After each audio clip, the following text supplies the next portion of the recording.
the presentation. Oh, sorry, I had to burp. Are we Gucci gang, Tessa? Are you recording my wonderful voice? Fun fact, I actually do not like myself in recordings. I listened to Zach's presentation the other day and I heard me talking, I was skipping through it and I was like, ah!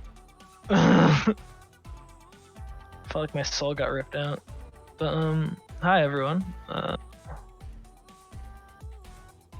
I'm your president, Chris, Briss, whatever the heck you want to call me. You can call me, hey, that dude. Maybe I'll respond. Who knows?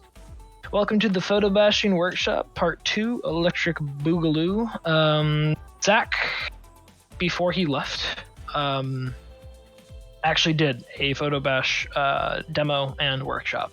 He focused it around creatures. I'm doing a different direction. If you are interested in his talk because you missed it, or you just want to freshen up on it again and whatnot, it is available in the Scribes collection.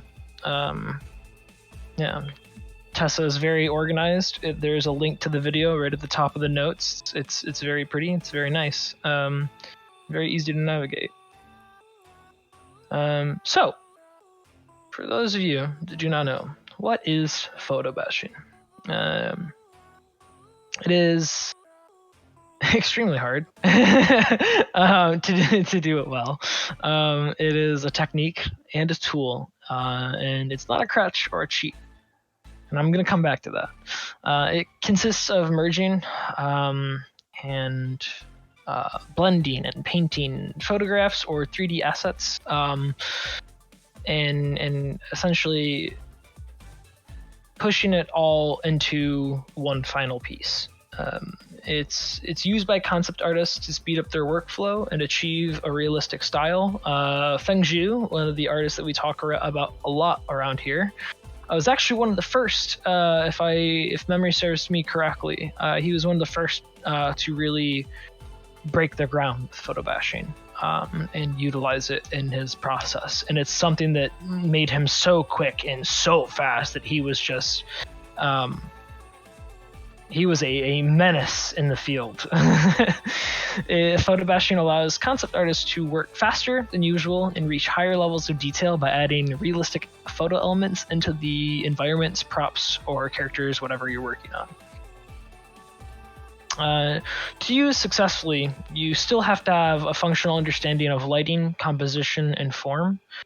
It merely just enables one to use their knowledge and skill set to speed up the project and achieve your finished result faster and help you hit deadlines, very short deadlines. Obviously, if you go in not knowing anything about that stuff, you're not really going to be using it to the full potential at all. So, for example, if your project is set in a real location or inspired by one, it's a lot faster to adapt a photograph than it is to just paint it from scratch. The image on the left is a Victorian-inspired kind of setting, right? Just looking at it, the flying buttresses, the spikes on the rooftops, the trees, the estates, the small townhomes, everything. It's very clearly really in depth and big, but it's photobashed together and it adds in a lot of detail. It gets the concept across, and it didn't take the artist months to render out or paint all these little details because it was in the images that they used. Concept artists will begin with a sketch or a base photograph. Then they use their painting abilities to add in custom elements that make everything fit together. Sometimes artists will also use 3D assets. They render in softwares like Blender, ZBrush, Rhino maybe. I don't know. I don't really dangle with 3D softwares yet. But my music's still playing. My bad. But yeah, the 3D elements in the real photos make up the majority of the photobashing resources. Here is a quick video of Upperville by Mike Munt.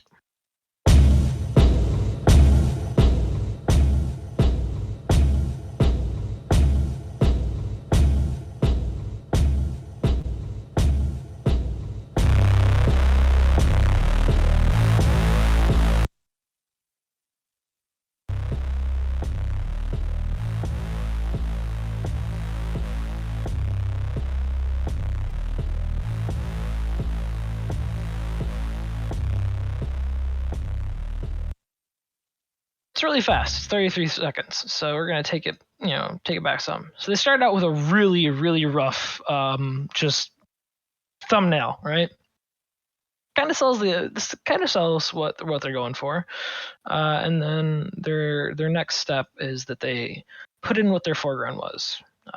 Cool looking cyber dude is, I believe, what that says. They have a perspective grid down.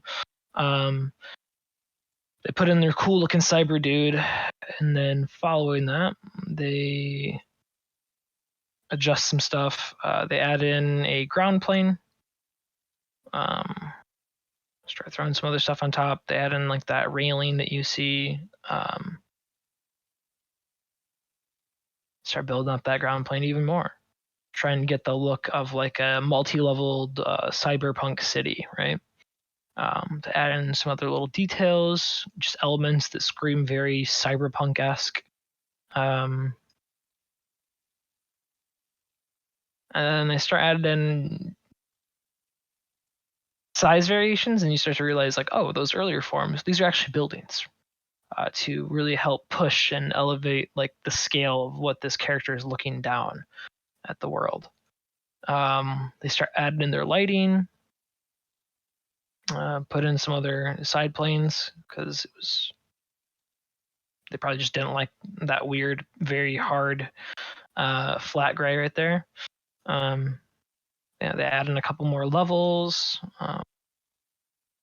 put in a nice like mood lighting, and then they start hitting. I think in the video, like on YouTube, in the details, I believe Mike did this in like Marmoset or something like that, some 3D painting thing. But they quickly take that foreground away and they work on like putting in the atmospheric perspective, the clouds, the smog of the cyberpunk city, putting in some lighting there, putting in vehicles, really help push that sense of scale. And like, you don't even see a lot of this stuff, but they still went through, put it in, because it helped them flush out the environment. Put in some more smoke, kind of rendered out some of these closer vehicles.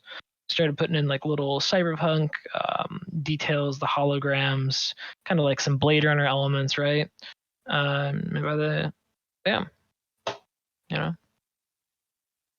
I mean, think about how much of this, like, how much time they saved not having to paint every single little building. Like a lot of those, if you like really looked at it, they're still just a blank like little 3D shape. No, please, not again. So why use it? I feel like I answered this, and I feel like it's kind of a no-brainer. But for consistency's sake of breaking down photobashing, it's a very versatile tool. You can use it on characters, creatures, costumes, and environments for any kind of a world: sci-fi, medieval,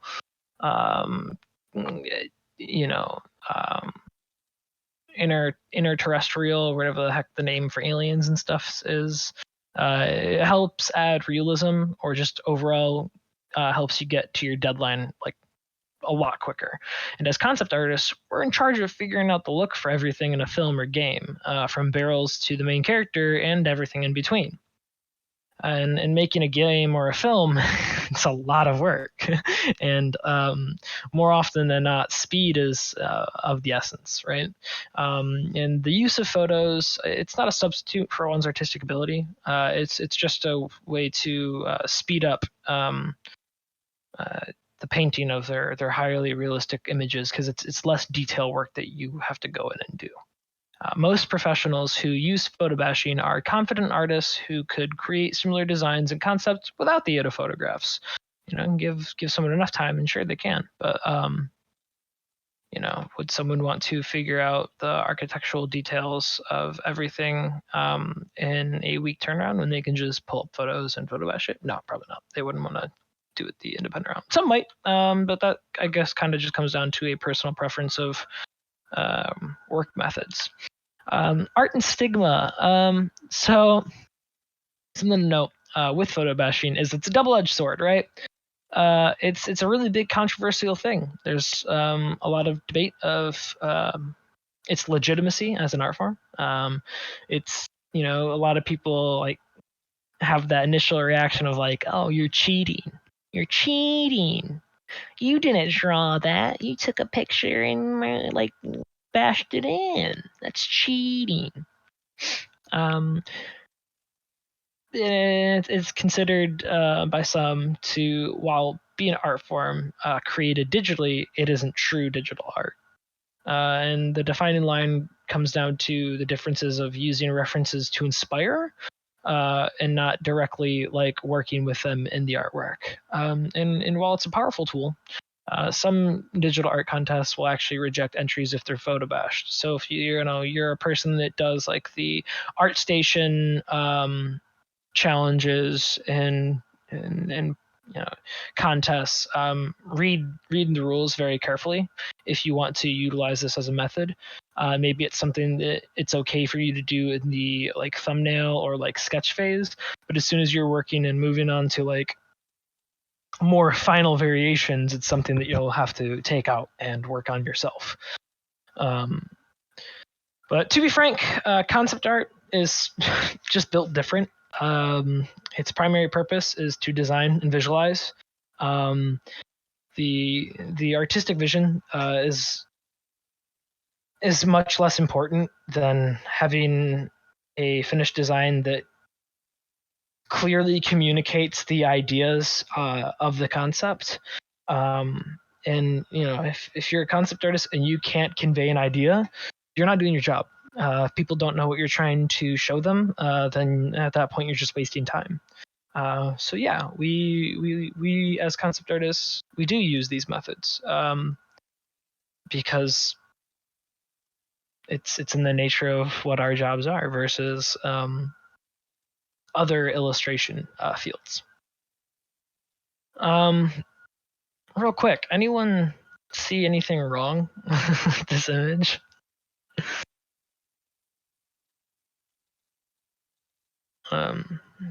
If one of my officers can tell me what people say, because my Discord is not pulled up, and if I click off of the thing, the slideshow will go down. Oh, well, yeah. Someone said pixelated. Well, I think the quality of the stream is kind of chunking it a little bit. I don't think it's the image itself, but there is. Yeah. Say, yeah. Oh, it's a lot better now. Okay, my bad. Brett got it. Yeah, there's a watermark. Yeah. So there's a watermark right there. This is professional work. Yeah. Adobe stock photos right there. So an important note, finding the right photo for your artwork is time consuming. You really need high quality, sharp images that are easy to work with and cut out. Use professional stock photo websites when looking for your photos on a deadline that have royalty-free images. It's always best to use the high quality stock images because then you don't have to worry about like copyright infringements. You don't have to worry about pixelation. And there's plenty of sites that you can use. Actually, as a SCAD student, you have very, very large access to the Adobe stock suite, which, as I was toying with it earlier today, you have like, as long as you don't like download the image previews, I don't think the stock photo thing will be on there. You have to just like click license it. Really, it just catalogs that you're using it, and it'll download to your computer or whatever device you're using. It's pretty easy to use. There's also some other websites and other useful links at the end of this that I have attached. Because I already know when it comes down to the demo, I'm using Photoshop, and I know there's going to be a question of like, can you do this on Procreate? And while I personally suck at Procreate, I did include a video that I found online that seemed like a pretty good source about how to photo bash on Procreate. So that will be available for you all as well. And yeah, so now that that is addressed, we can see it in action. Clip. You might be able to do it in Clip because it's very similar to Photoshop. I just know that the big plus for Photoshop versus other things is the fact that Photoshop is an app that's built around editing photos with the possibility of tools that allow you to paint and draw as well. But from my knowledge, Clip is really similar to Photoshop, so you could probably apply the same things that I'll be talking about. Because like really, so like what I'll be utilizing is like layer masks, clipping masks, layer adjustments, or like level adjustments, and then like just painting. Nala, I'm going to post the links when I post the slideshow into the the resources page. Yeah, no problem. I'm going to end stream because I'm pretty sure the stream doesn't like when you just swap the source. So, real quick, small intermission. Yeah. So.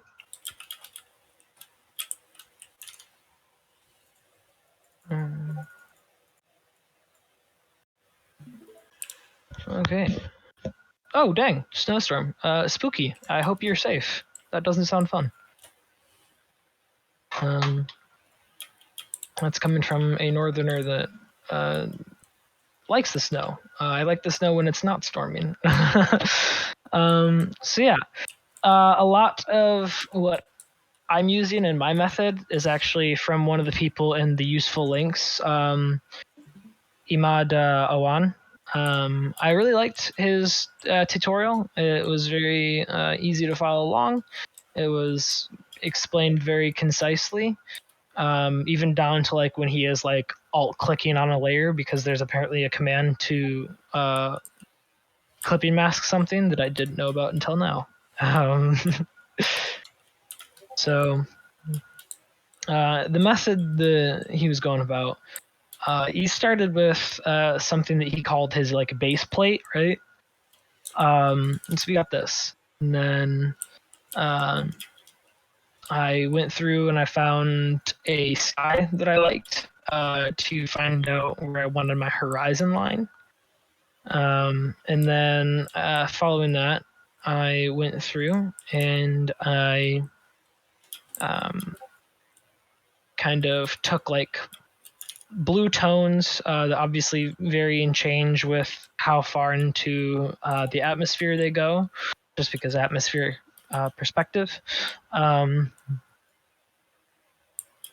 And from here, I started doing clipping masks, which is if you look in between like a layer and you hold Alt, we'll have that little square with an arrow drop down, and it'll automatically like clipping mask something, which I need to undo. But yeah, so I started, or I guess I should take it a step back. My bad. Disable layer mask. So I then went through and I took my source image, right? Like I like this mountain. So I think I'm gonna do something with this one. So I can move it around. I can Control T and then see, hold on. We can warp it. So if we want to have, sorry, there's a awkward. You know, can play around with it, get it into the shape that you want, and say, hey, maybe this really works for the composition that I want. So hit enter. Enable link. So then we clip and mask it.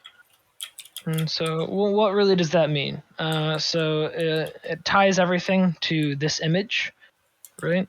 And then on top of that, we hit this like little square with a circle inside of it to layer mask this. Here, ready? So this is how it looks before the layer mask.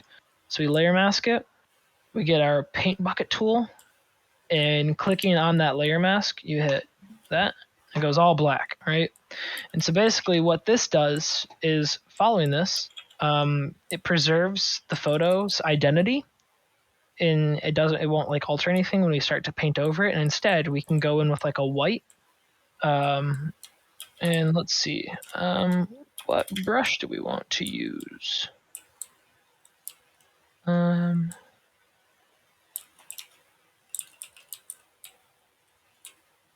Here, I'll use some of Doug's brushes.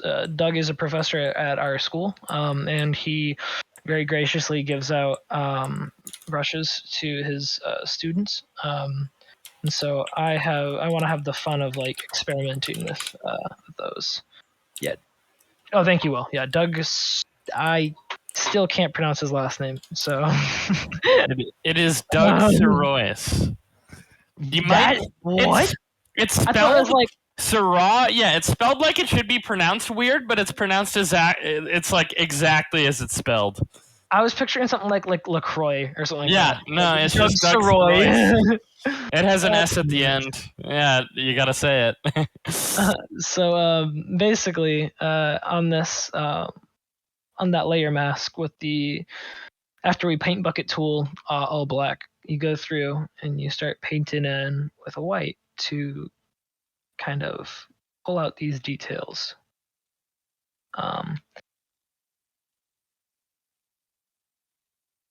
And so I have like this like sunset scenery, right? So I don't want to reveal everything. And I already have an idea of like the kind of mood that I want for the composition. I want to add in some like darkness back here, maybe some fog. So we're not gonna stress about a lot of that stuff. Maybe we reveal this, but you know, as it's so far back, the human eye would struggle to make out a lot of these details. So you just lightly go in, clean it up some.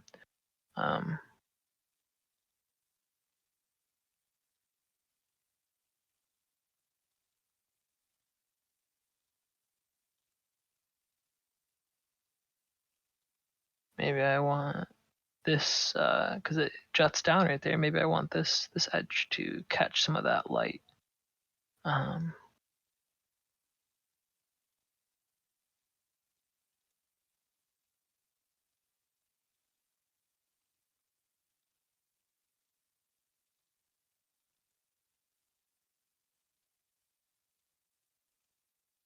Too much.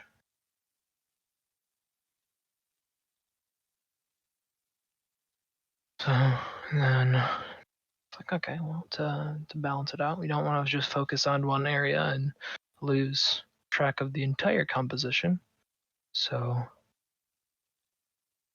yeah,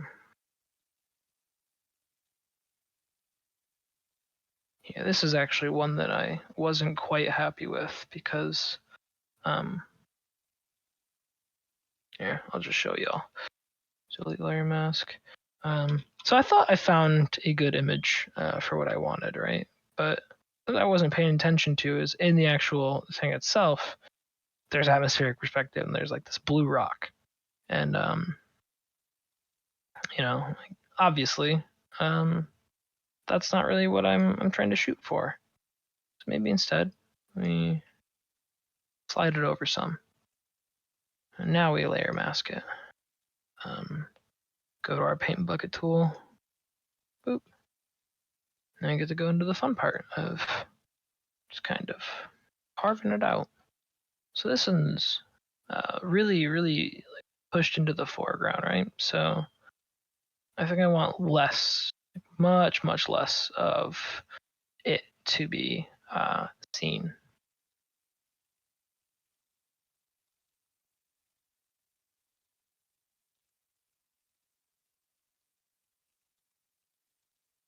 Maybe. And like on the other, on like the flip side, you could always do this method where you start with the image like revealed, right? And instead you go in with a black brush, and it's like, all right, well, what do I wanna hide away? So I'm gonna go back to the chalk brush. Instead, we're coming in like this. It's like, well, if it's indented right here, it definitely wouldn't be catching any of that sunset. So we can really just kind of obscure it into the shadows. Same with this area. And like a lot of this can just get tucked away.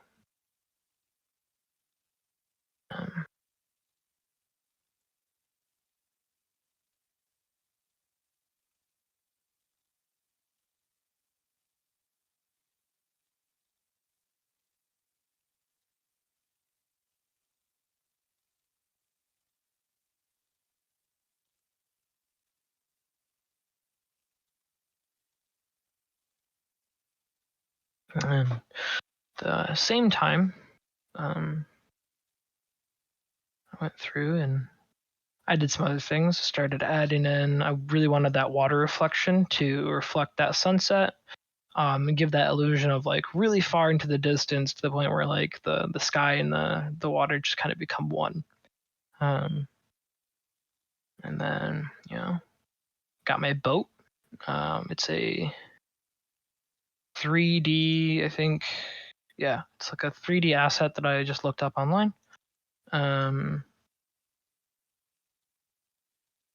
Started putting in like I imagined that the sunset would hit the sails and kind of poke through. Added in a layer to kind of immerse the boat into the water. A smart person would label this.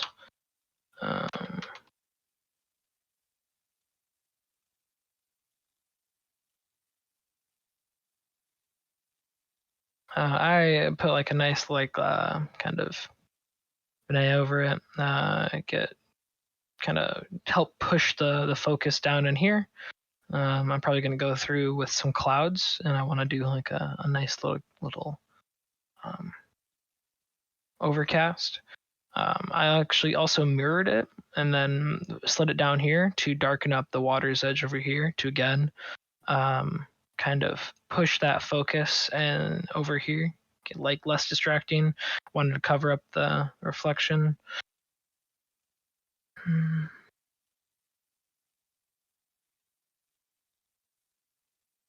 Okay, so I believe that was a lot of the stuff that I did beforehand. So now it's just a matter of jumping back in, popping out some of the detail that I want, pushing the pieces as far as I take it.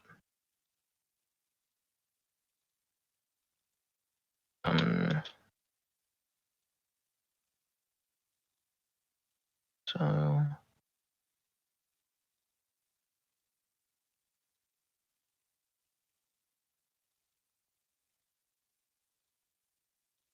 want to pop that out, pop the front of the boat out.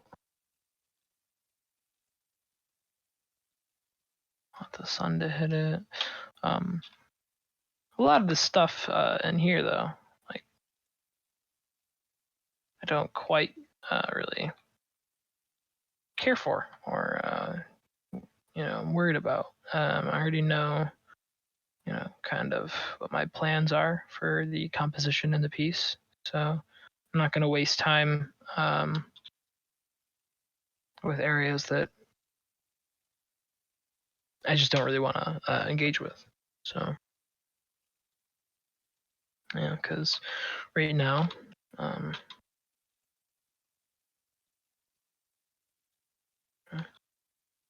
maybe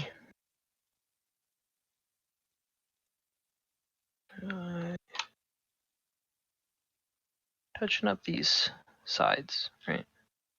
Reveal them somewhat, because they're hanging off the edge of the boat. They might get a little bit of light refracted onto them, even from the water.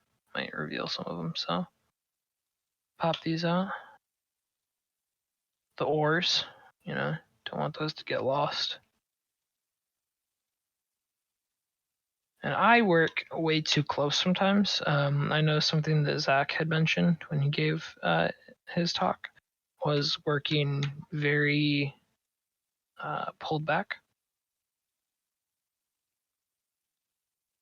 Kind of lets you see the image as a whole rather than getting lost up in the details.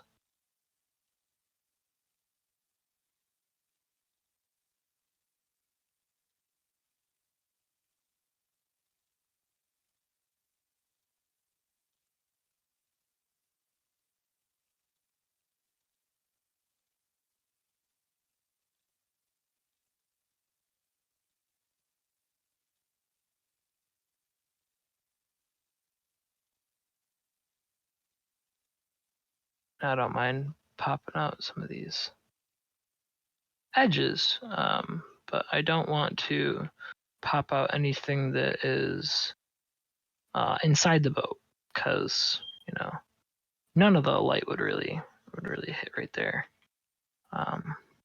That might be pushing it a little too far. So, and I still haven't quite figured out what if I like working from the abyss or if I like working from like the light, right? So like, if I have this all painted out, I'm not going to touch the sail because I actually really like how I did the sail. So, oh, I touched the sail. Dang, feels bad.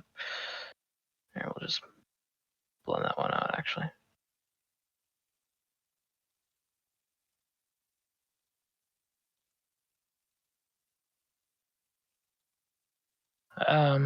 So now we'll take our black.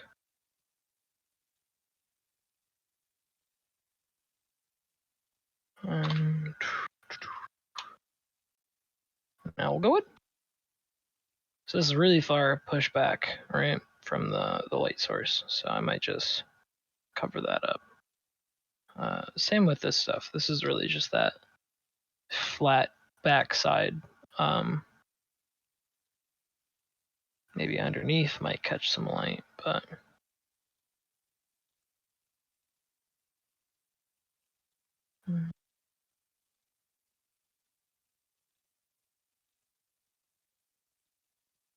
gonna put the music back on.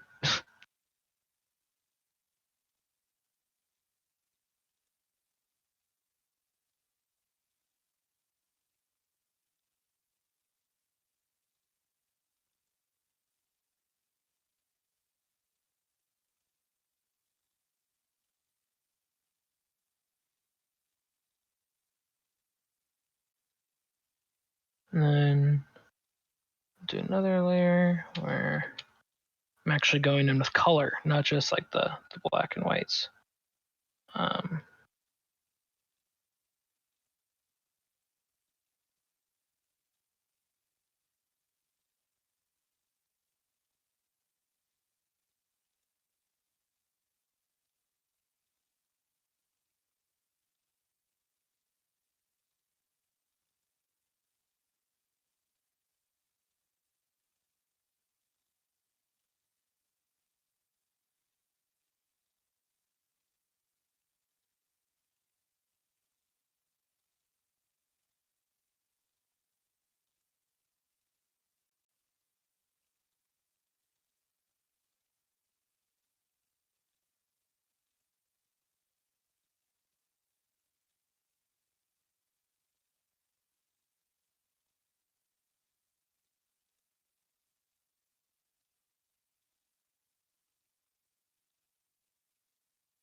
maybe I don't know, like how much highlight I was giving that, right?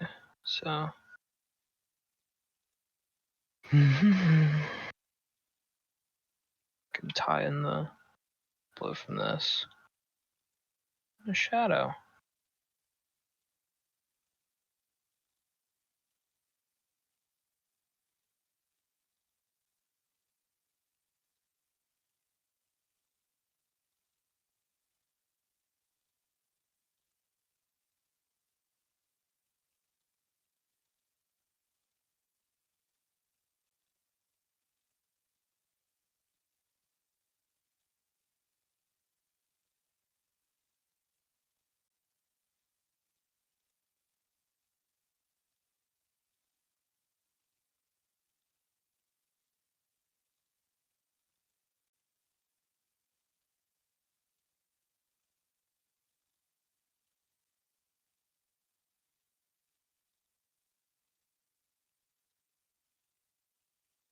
Weird guide on. Oops. And again, I was working like way too close, and like, look, there's a whole corner that I just didn't even know existed. Maybe.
So like right now, I'm trying to connect these two shadows I have on the opposing sides of the canvas, but also, if you ever like been on a boat, and like notice like these like kind of creases follow after, just kind of playing around with that idea.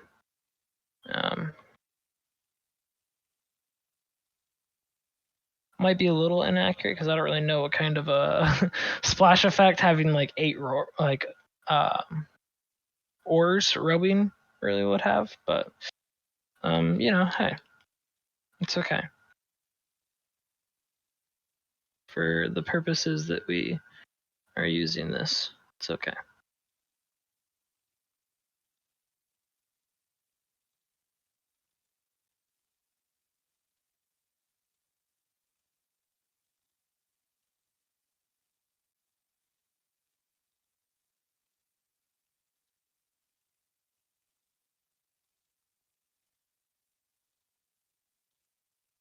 And then, oh, look at that! I got a little water brush, so I can pick out like a nice little highlight to do. Gonna, it's not bright enough. So,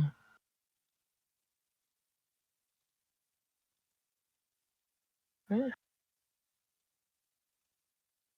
It's like, well, maybe we stop paying so much attention to the water for now. Let me go back into these environments. Okay, well, get a little rock brush, and from here, you can still work in the layer mask if you want to see if there's anything else that you want to pull out. But I feel like I hit like a pretty confident area where didn't really want to utilize that as much anymore. So I'm actually going to go through with this brush. I'm going to try and push these elements like even darker, you know. Maybe I'm not vibing with this brush because it's literally the shape of a rock.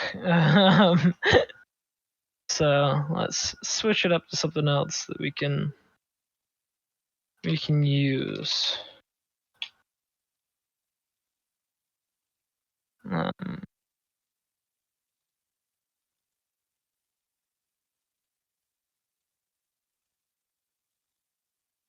If y'all have any questions along the way, you know, like feel free to ask. The whole point of this is learning.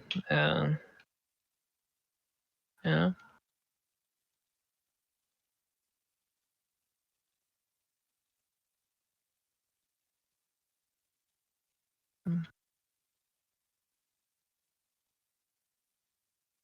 Maybe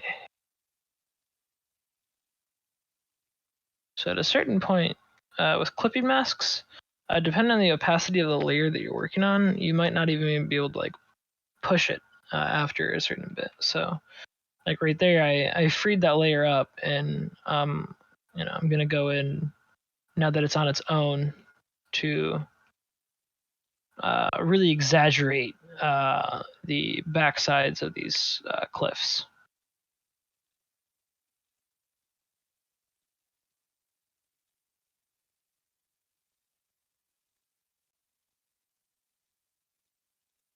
Also, color picking from the image I have. It's kind of acting as like the local colors, right? Hitting these backsides a little more. We can also go in with a warm from that sunset, and we can lighten up these rocks actually.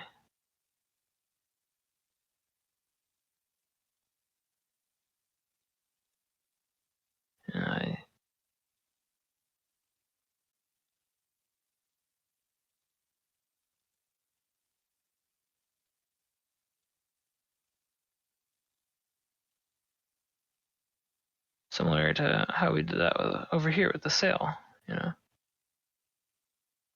We can go in, can really even push for a reflection off the boat itself. Yeah. What is a semi reflective surface? I guess it just depends on the varnish, but you know, for this composition, I want to poke that out. Mm-hmm.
Similar to over there. We're gonna come over here.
Dino, we meet at the same time every Friday.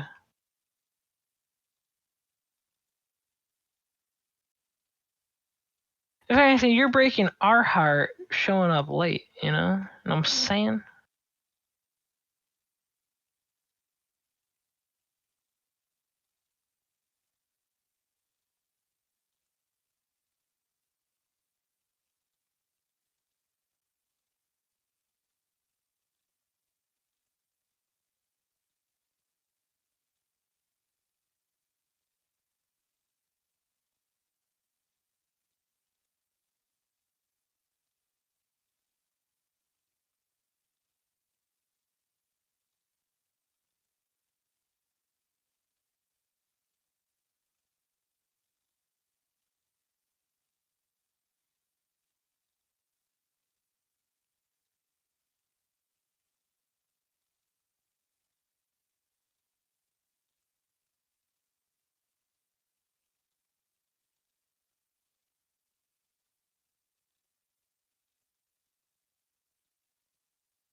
Maybe not.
Throw some little burbs in, yeah.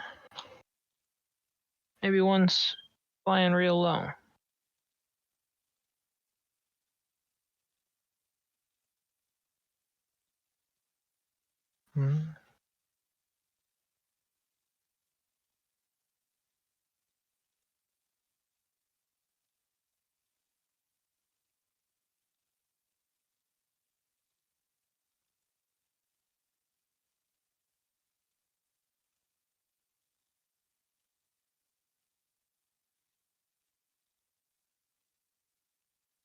Yeah. Once again, I feel like I'm really running into an issue with this side, so maybe we go back to it and we flip it. Ah!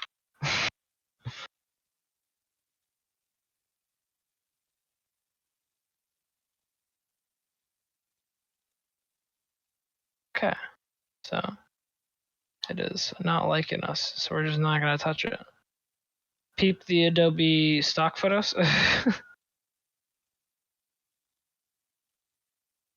Yeah. Maybe I just can't really find any way to use this image, so maybe instead I go back. Oh, this one might be cool. So Alt, click, and bam.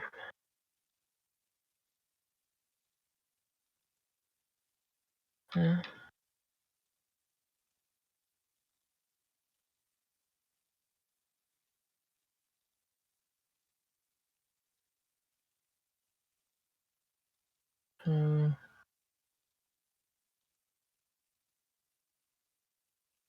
What if take this?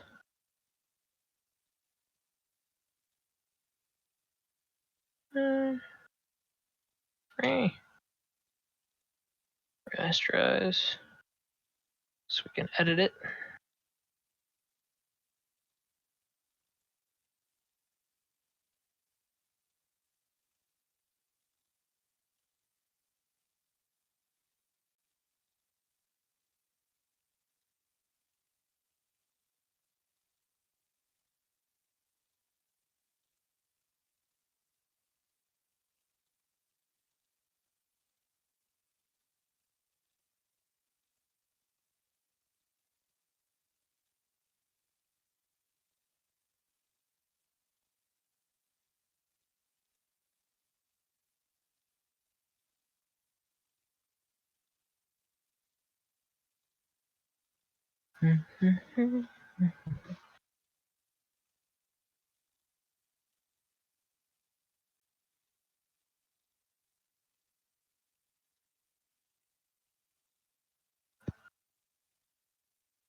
Here we go.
Player mask.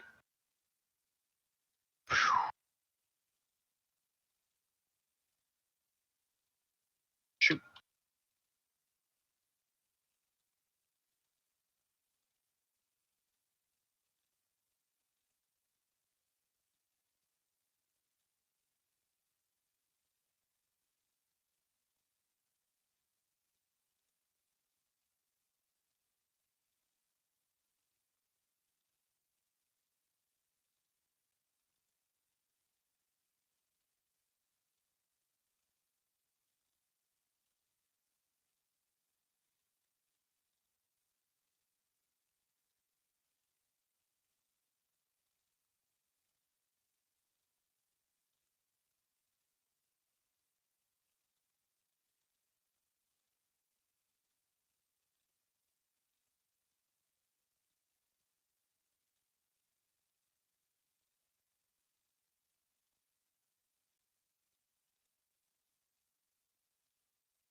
Oh, I'm stupid.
You're good to cut it now.